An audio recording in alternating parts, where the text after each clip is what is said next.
Hey, Madeline. Hello. Good morning. Hey, Almost afternoon. I know we're gonna start in about 3 minutes. Give some people the time to join. Okay. All right, sounds good.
But I'll realize it.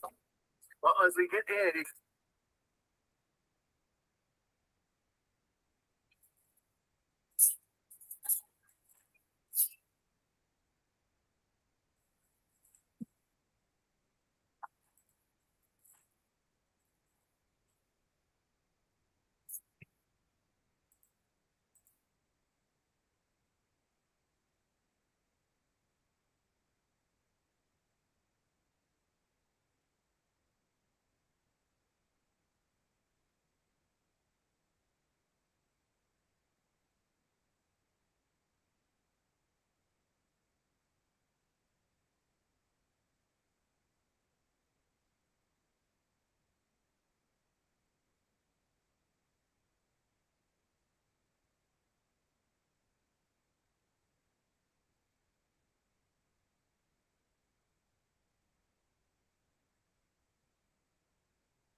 Hey, guys. I was saying hey, and y'all are on mute. no, you were probably on mute. Good morning. How are you? I was on mute. Yeah, I was on mute. I'm Yeah. sorry. I went out of town and I got so sunburned, so I'm like moving real stiff, and I can't really brush my hair or I'm like, ah. Oh Lord. Say it ain't so. Oh, I'm no, excited to hear this. this should just take 30 minutes, but unless you guys have questions. So let's start there. Do we know what KW offerings is and when we use it? I what I've read online, it seems to be our option to like a Mark Spain, that kind of thing. Is that kind of what it is? That's exactly what it is. Good. At least what I that's how I use it, right? And I Okay. think that's how most agents are using it, is that MOFR. So if we come over and we have a cash offer for you right then, of course that's presented right at the meeting if you want it to be that way. Right. And then also a lot of agents are using it now for listings that are sitting. Okay. And believe it or not, some people are in the position where they've got to have this. It's not up to us anymore. It's like, hey, I'm in a tight position and I've got to have other options. Yeah. And so I'm seeing that come around more and more with like short sales and foreclosures and all this stuff. A lot of things, one thing that's come up like really frequently lately are deaths. I don't know if that's because the circle that I'm in right now or, Okay. lifespan, I'm not sure. But I'm seeing deaths everywhere I turn. It's like, hey, this person died. I need to sell this house. This person passed Really? away. Sell this house. Yeah. And so it's becoming more frequent. And my mom told me last night, she's like, I think it's just in your circle because, I'm mid 40s, I'm 42. And Yeah. so she's like, I think you're just hitting that bracket where you're realizing, Yeah. life is short. And I'm like, oh, what? But yeah, so I use KW offerings like a kind of a mofer. We have a Mhm. cash offer for you, and then also for your listings that are sitting, you're able to present some offers in case you need to. And then of course, for those people that are in a tight position, you But can what use it. about FISBOs? I'm wondering if I could approach FISBOs who've had their property on the market for a while and say, hey, I can get you an offer. You have the option to accept it or not. That's when you use it. That's Really? actually Honestly, I'm convinced that my listings get these all the time. Yeah. I think that's where they're sending them from. It's something, if not KW offerings, it's something similar. So what KW offerings did, and I wish I would have done it because I literally had this plan together 10 years ago, way before COVID. Wow. I was like, I wish there was a system, and I had a whole spreadsheet of national buyers, right? And we just put it into a platform and then we present it to people. And that's exactly what KW offerings did. They developed a product or whatever this is called, a program Right. where they put in your national buyers and these investors. You also have single investors that go on, and when a property pops up on their screen, they can bid on it type thing. Hey, here's my offer. And so exactly what Cindy's saying, that's how people get offers over. And so you Yeah. get the offer, then you go present it. Okay. That's it. Huh. Now, it's important, like when you go into KW offerings, so you log in, right? You log in here. If you need to log in, just let us know. And then when you get here, so you'll add the property. Are you sharing something right now? Yes. Is it not working? It No, stopped. we're not No. seeing anything. Okay, let me do that. Let me do it again.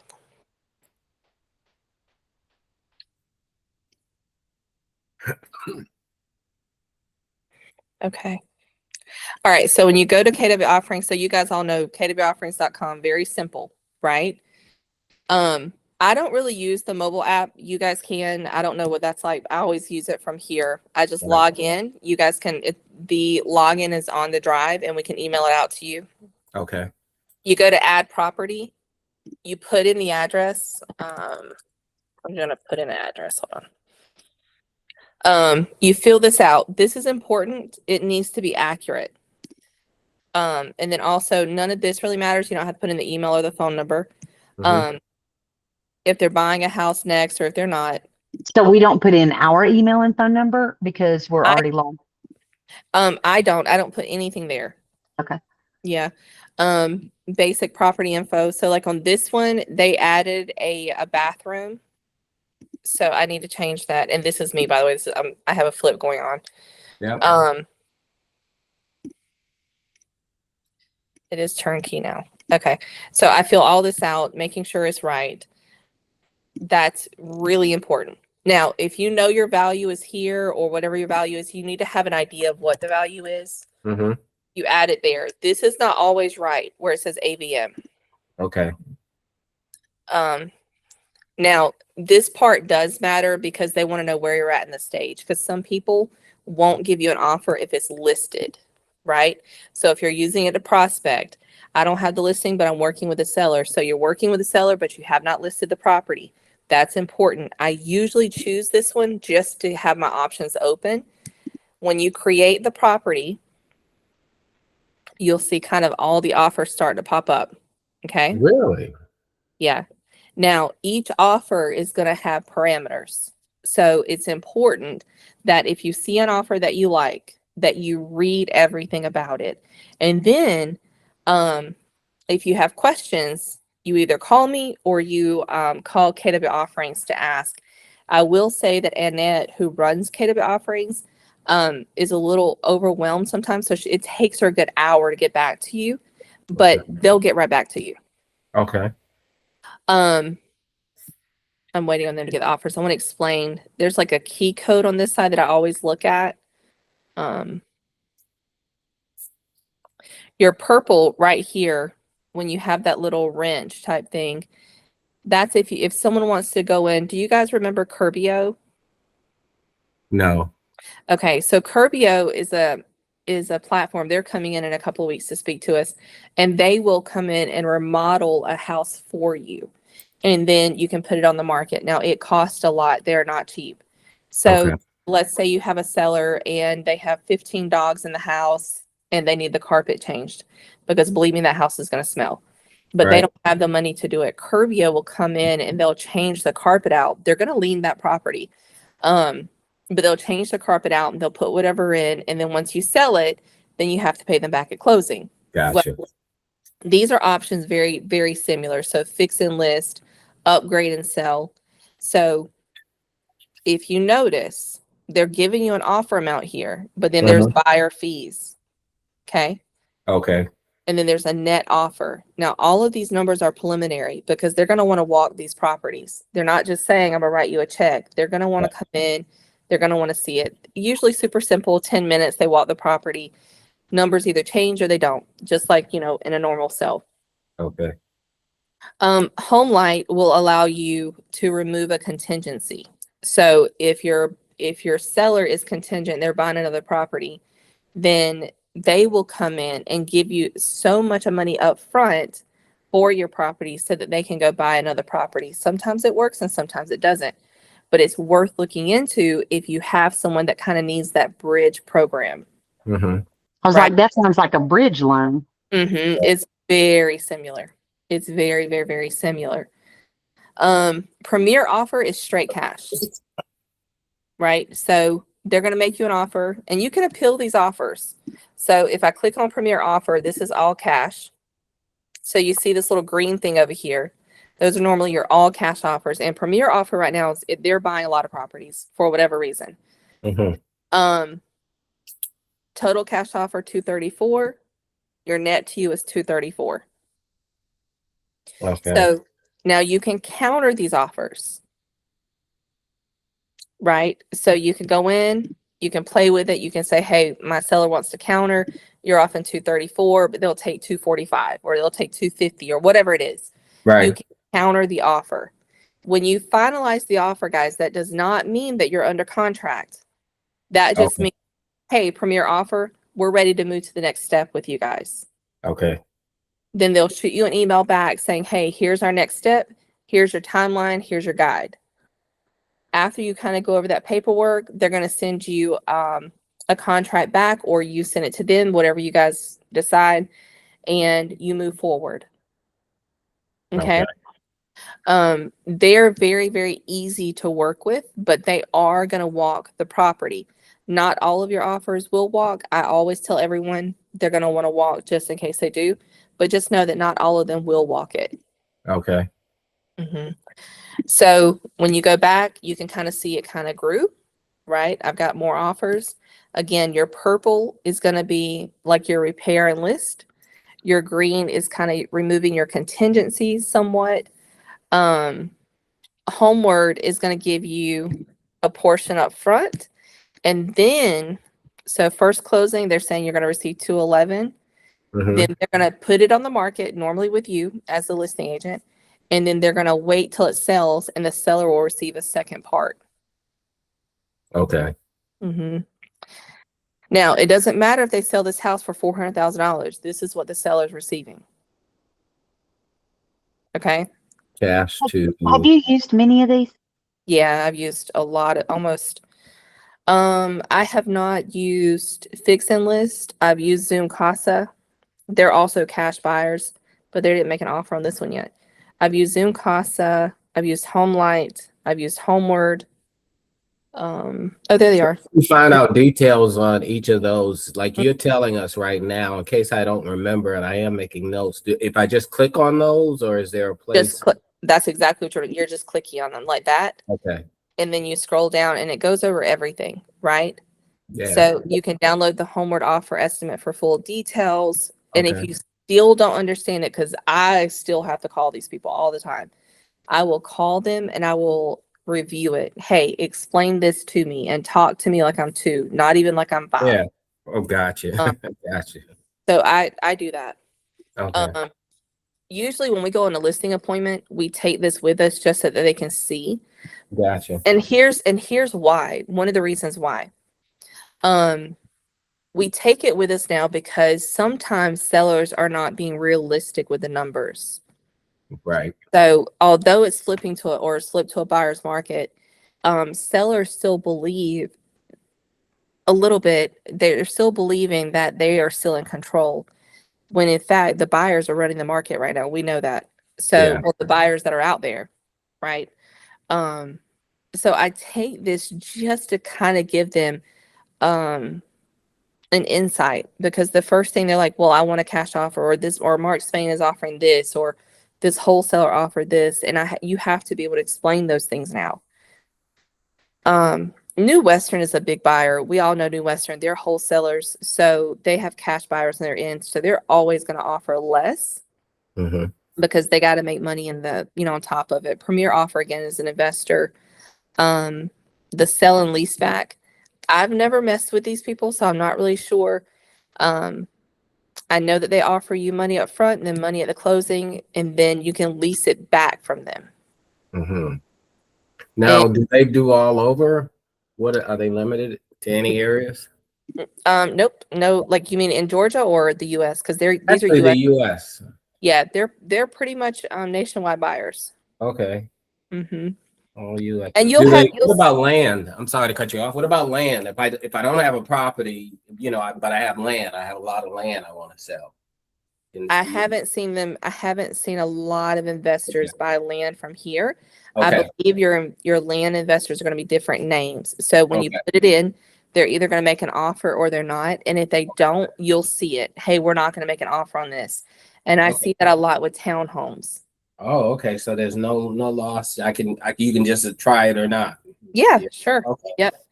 I see a lot of them not making offers on condos that are second and third story high. Gated communities, they don't like those. Not really the HOA, but it's the gated community they don't like. So Really? Shannon, are you using this as a part of like your consultation? Yeah, we are. Okay. How long have we had this? Forgive me for not knowing this existed until today. I first introduced this probably 3 years ago. Okay. Well, I guess I just missed that wave. Well, cool tool, very cool tool. Yeah, probably. I guess we introduced it 3 years ago.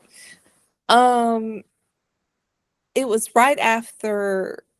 Yeah, it's going on 4 years, Madeline, because it was at a family reunion, and I learned about it there, and then I brought it back to the market center, and Tiffany Riffle was the productivity coach. Well, that's great. So there's at least like years of backing of KW using it. So that's great.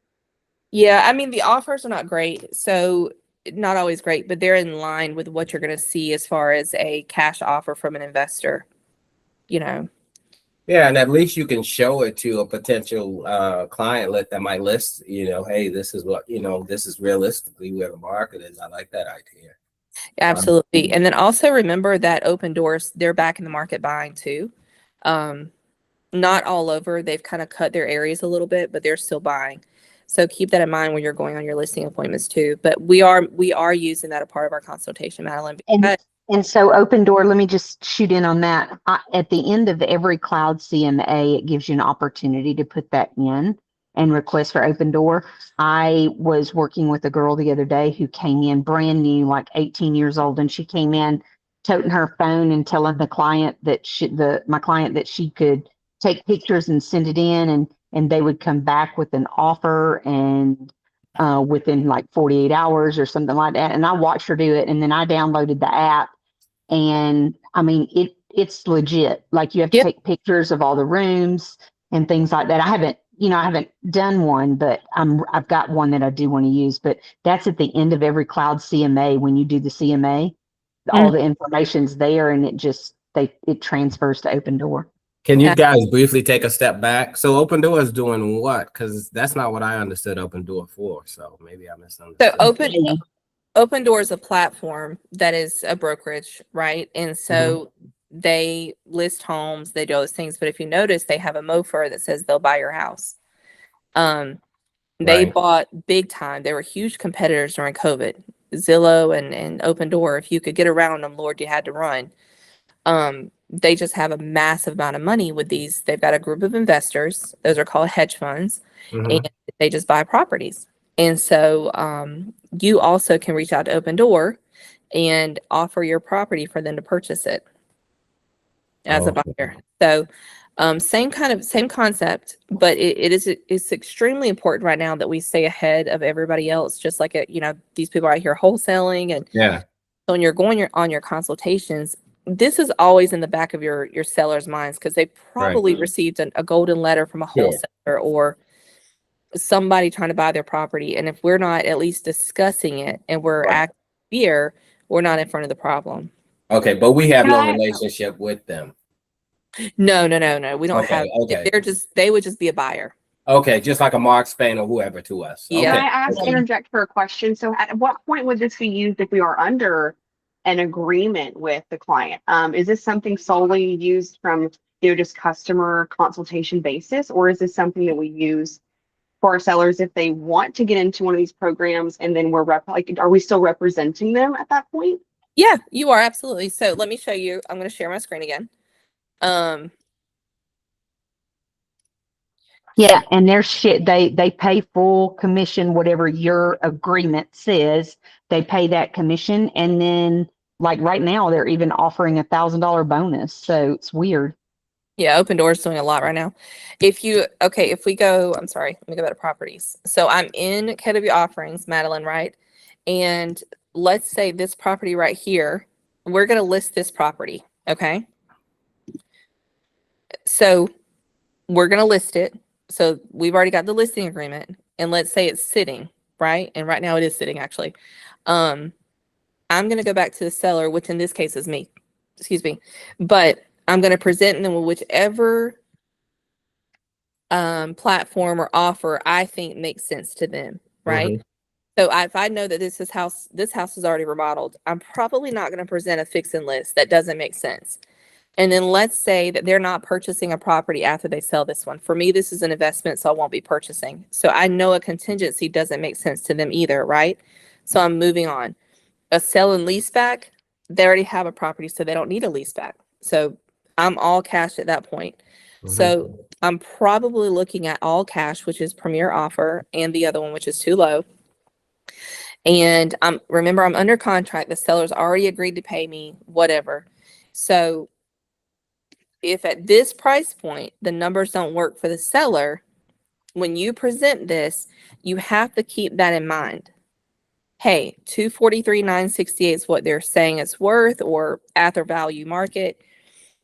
What they're offering you is $234, but also remember you're paying me 10%. So when you present this, be ready to present a seller net, right? Because although it says net proceeds $234, you still have to pay off if there's any liens, or if they have back taxes or HOA fees, compensation. Now, these people are not asking you to pay them a commission, so they're not represented. So whatever you've agreed to with your seller, that's what you're doing, but you're handling both sides. Does that make sense? It does. Yes, that makes perfect sense. Now, at what point could this be used? Say you're in a consultation with someone, you've yet to sign a brokerage agreement, and they decide, you know what, actually, this is a good route. So at that point, do you then sign the brokerage agreement, and then you set the list date, and then you're listing it within this platform? It's just not listed within an MLS platform? Well, I mean, if you choose to keep it off market, so when you sign your listing agreement on I don't know what number it is, Cindy, is it 4 or 5? Yes, I know what you mean, the off market option. Yeah. Yep. So you just keep it off market, and then you proceed with your offer. Fabulous. I'm so glad I got on this call. Thank you. And then remember, guys, if you're ever like doing a FSBO and you're trying to show that house, or you're trying to whatever, you need to get those forms signed that says, Cindy, help me, that you're showing an off-market property. I don't know off the top of my head. It's where it literally says that it's like Yeah. unrepresented or Yeah, Authorization to show unlisted properties. unlisted property. Yeah. Yeah, Yeah. stop saying it. Okay. Yeah. And And this is like something, an attachment to the listing agreement. That's what you're saying. Okay. Mhm. If you list it or something, you just want to make sure you're watching your back. And then if you ever sell the property before you list it, and although your listing agreement said you're going to list it, so you list it, you put it directly under contract, you want to make sure that you get your forms signed that say sold before input. Okay. Okay. Yeah. Yeah. So just be careful with all that. But this is just another tool to make sure that we're competing, right? Now, if you want to do this on a high level, you'll probably end up getting your own sign-in. I pay for this for everybody, so I don't care who uses it. But if you're like doing 40 or 50 properties a day, which some people are, believe it or not, there are agents out here making offers on properties. And that is how they're getting their clientele. They're just on the MLS looking at everything above 200 days, and they're just making offers. It is a strategy, and it does work. So, those people have their own logins. So pardon me to interrupt you, but Yeah. using this as a prospecting tool to not really you're not really working someone out of their agency. You're presenting an offer through KW. Yep. Okay. Mhm. And now how would that then spin to, pardon me for just thinking about like your own business, but how does that then cooperate to you? Does then KW not Premier, but does the KW offerings then give you a fee for presenting that? How does that navigate? So on every offer, it's going to tell you whether there's compensation built into it or not. If you looked at that one that I was looking at a while ago, the KW Premier offer, and it said, we're going to offer 234, your net proceeds is 234. So there are no fees been taken out of that. So when you write that offer up and you're presenting it to whatever agent, you're going to deduct the amount that you want to get paid from there. So let's say you want to make $3,000 and the offer was 234. The offer is actually going to be 231. Does that make sense? Because they're not actually offering you any compensation. So really you're representing the investor group of KW offerings, and you're pitching to is that kind of how it's leaned when you're coming to properties that are already currently on the market? Yeah, that's how some people are using it. I don't do that, but that's how some people I was kind of just seeing the scenario you were mentioning. So, okay. I'm seeing people do it. Like Cindy's saying, like she's getting offers from different people, and I'm seeing co-oping with the selling agent just up front. Like, listen, I'm looking. Yeah. So the way it happened with me, and like I said, it wasn't Keller Offers, it was Open Door, but she also had other offers. So I assume she was using some other platform similar. But I have a client who's upside down in a condo that she owns, and like I can't list it for her below market value and her be able to pay it off. And this girl called her trying to snatch her up and said that she works with investors and she could get an offer for her home.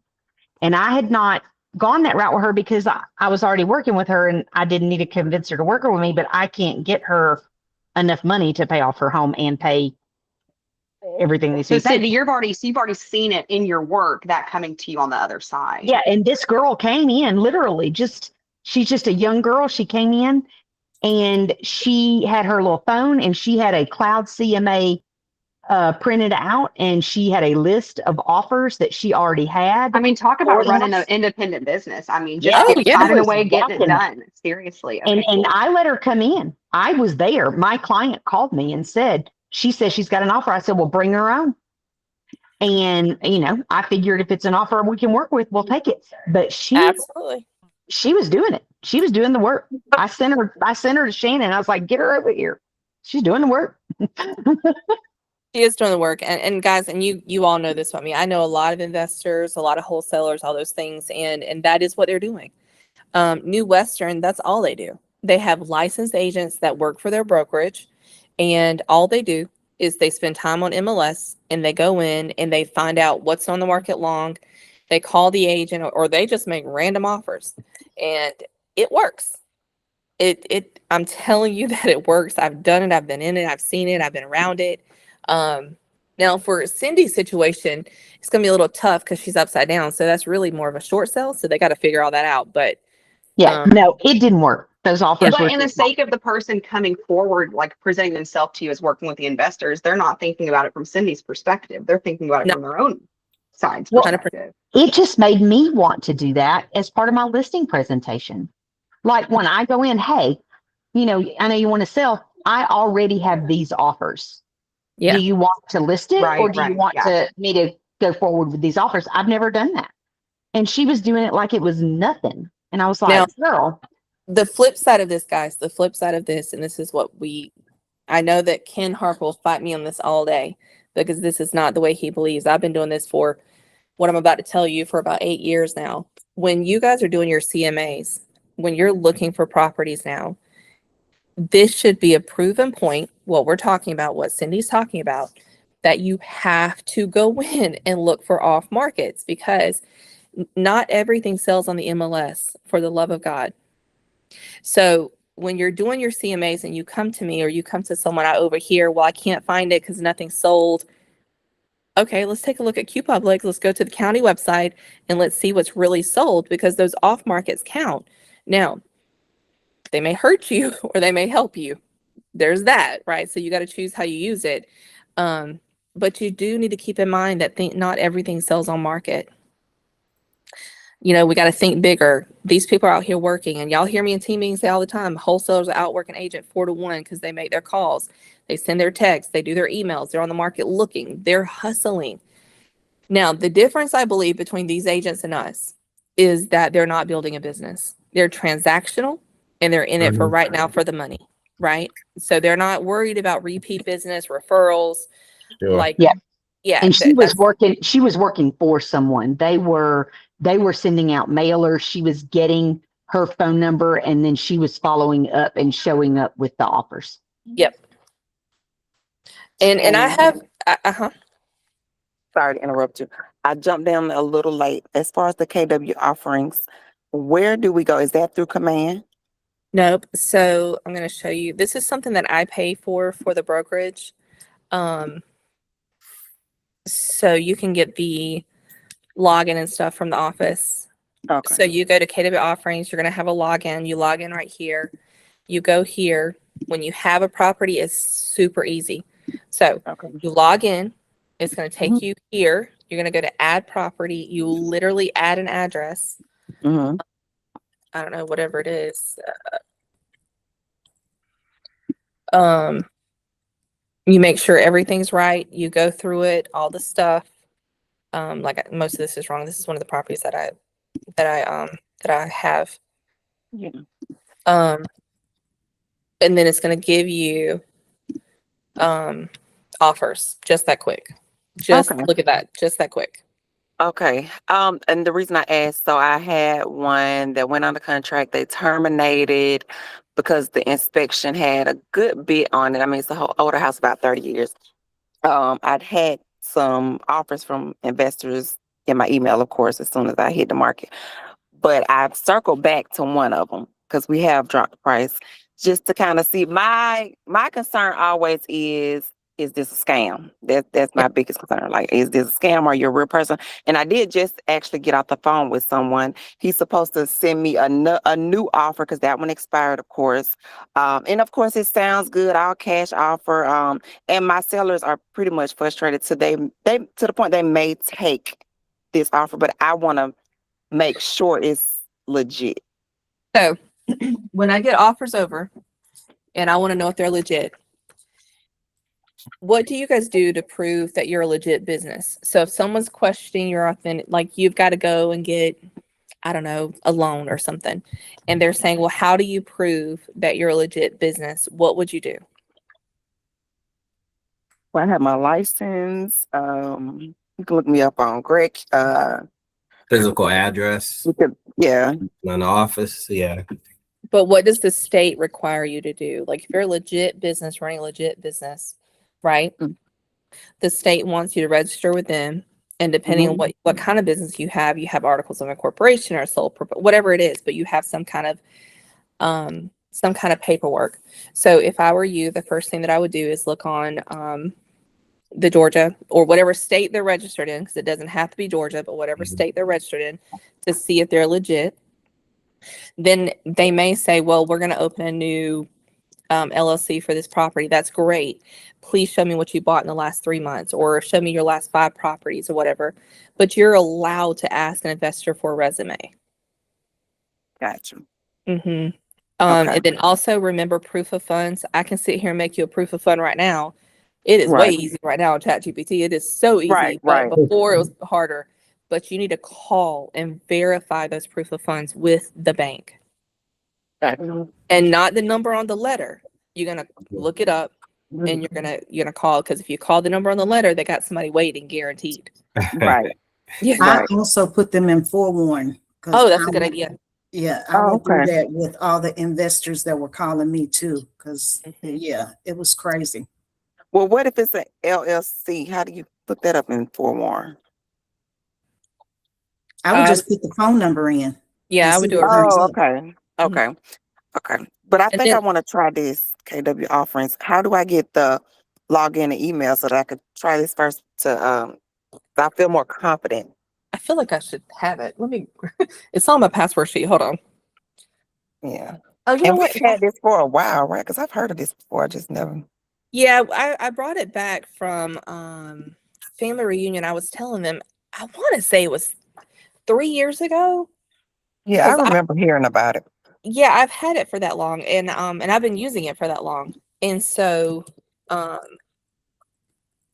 and then I said, I remember when I brought it back, I said, okay, guys, don't run and sign up for everything just because it's something new. Let's figure out if this works, and then y'all can, do it. But I've had it since then. I've been using it, and it's helped me win a lot of listings. Not really because they were gonna go and get the offer from this. That's not really what it was. It was the option. It was Mhm. the knowledge and the tool, I think. I'm gonna Okay. put the login in the chat Okay. and the password. Um, so that's more of what it is. It doesn't say anything funny about me. Huh? What did she say, y'all? Uh-oh. Must have came off of me by mistake. Yeah, that's what I think. It's just like Cindy, don't worry. But yeah, so I would use this in different ways, but I would use it as a tool. It is very helpful. Just know that when you go to work with an investor, it is not a typical client. It is not always, well, we all know transactions are not smooth, right? We know that. But you're not just working with a buyer. Like it's not the same. These people know what they're doing. They have educated questions. You need to know what you're doing too. So it's not like they're going to sit here and be like, hey, what's the AVM or what's the ARM or whatever they call it, AMV. You need to be able to chat that and say, what does that mean? At the market value, at the repair value, whatever it is. Honestly, that's what keeps me from doing it, I think, is just not knowing what I'm doing and not wanting to sound like I can be taken advantage of. Well, but what are they going to take advantage of? Because they can only take advantage if you say yes. Right. And you've got enough support, enough people around you that work with shady people, like you call me, that can kind of like get in there and say, I don't know about this. But I do work with a lot of investors. And so, yeah, I'm sorry, my hair is so frizzy. I couldn't brush my hair today because my arm was hurting so bad. But I wouldn't be afraid. I wouldn't allow fear to control my actions in your business. So whenever you get in there, they can only take advantage to what you've agreed to. And I don't believe that you're just going to say yes to anything, Cindy. I believe you're going to do your research, ask a lot of questions, and then say, okay, maybe, like Clarissa's doing right now. She's like, I'm not real sure about that. So what do I do? And then remember not to overpromise, right? Remember that you're telling these people, hey, these are nationwide buyers. We're going to walk through this because every transaction is different. And we have to know what they're going to come back with. So if they're giving you an inspection period of 10 days and you don't like that, you need to counter that offer and say, hey, we love 5 days. We don't love 10. So you can't be afraid. And they're just people. They're just on the other side of the screen. They're just people, Oh yeah. I have a sticky note on my computer that says, don't just agree, because I'm so bad at that. Like I let them run all over me. So yeah. Yep. So just use it as a tool. Get in there and kind of play with it a little bit. You can make up some addresses and throw them in there. You can shoot your shot with some expireds, with some that lands deals like crazy. I remember Brianna Lee like gave this investor lady, she owned a few properties, she called expired a couple of years ago and said, "Hey, I've got cash offers for you." Had no clue what she was doing, and went and met this woman, and she was stuttering and she didn't get the listing. But I remember when she got back, she was like, "Oh my God, I got the appointment, but I didn't get the listing. I thought you said the most important part was the appointment." I was like, "Yeah, girl, but then you got to land the listing." It was so funny. But she did use it to land the expire listing. I'll never forget that. But the listing that she was going to meet with the lady was an investor, and very, very educated investor. So it's a little bit harder. But she did get it. So that was good for her. Very good. So I would use it in different ways. So when you have a listing, like Madeline was saying, you can use it there, making offers on the market. Just know what you're doing. And then also, of course, when you're calling FSBOs and expireds, and then your current listings, these people need help. So these listings are sitting, most of them are overpriced, and know that price corrects everything. Y'all gonna fight me on that, but I'm telling you, price corrects everything. Price. I completely agree. Yes. If it's setting, it's overpriced, period. I think buyers have so many tools in their tool belt, especially with the way technology. It's like if it's priced right, it's priced. And if it's not, then the competition just shows it. It's for sellers right now, you know? That's right. And we can talk about the whys, right? Like, well, why is it sitting? Well, I know it's overpriced. And then your seller or your other agent's going to be like, well, it's the location. And well, the layout of the house, well, it's dated. Okay. So how do you compensate for all those things? It's price. It's price. Yeah. We learned that in the class. That's the one thing they teach us, is that price corrects everything, right?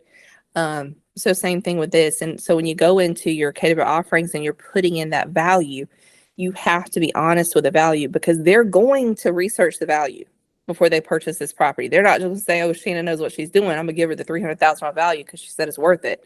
No, they're going to go in there, they're going to pull the comps, true comps, and they're going to look at it like a real appraisal with tight eyes. And once you find an investor that you like working with, like a buyer, you'll get like one-on-one you'll be able to text them, call them, say, "Hey, I got a deal coming, what do you think?"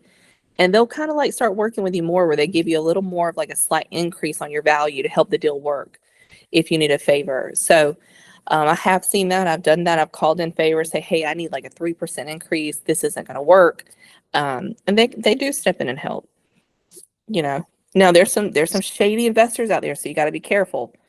But like your Homeward, your Zoom Casa, your Open Door, they're not hard to work with. Good stuff. Good info. Any way I can help, guys? Any questions?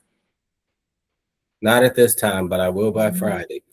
Okay, well, that sounds good. Kenneth, you got a deal coming to the market, or? I'll be in the morning. I'll be in the Okay. Well, congratulations. Guys, I do want to invite all of you to Legion in the morning, all mornings at 9 a.m. with Cindy. It is extremely important that we're staying out there doing that. Also, because nobody ever asks me if I have questions. Like, no one ever says, "Shannon, do you have questions, or do you need anything?" Yeah, I do need something. I need all your referrals. So if you hear about someone, not someone we don't want to be in business with, right? But good people, good culture, not just a number. That's not what we're looking for. What I'm really looking to help people do is win. So a great agent or someone that wants to get their license that we know will work, that can go on your downline, let me know. All right, good to know.